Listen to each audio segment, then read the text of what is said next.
24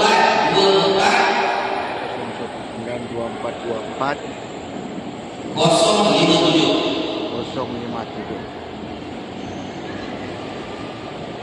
Jadi insyaAllah kalau ada apa-apa yang saya boleh bantu, saya akan bantu semua apa yang boleh.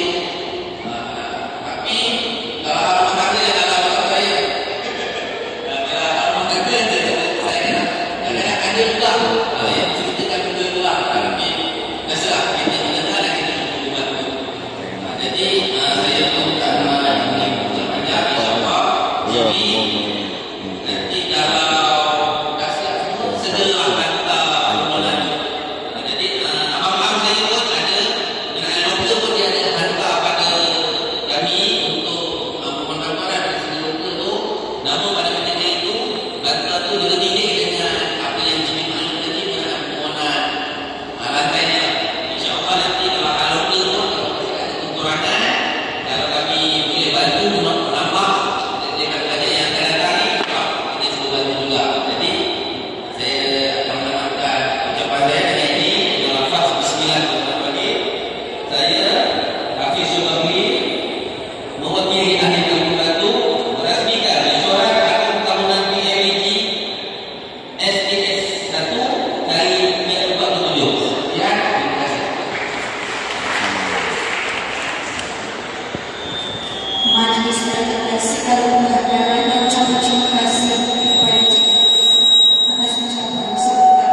sebagai tanda perbuatan dan ucapan terima kasih atas khidmat yang telah diberikan harus diteruskan dengan konferensi cinta cakrawala kepada barisan LGBTQIA+ dan LGBTQIA bagi sesi 24 dan 25. Untuk itu majlis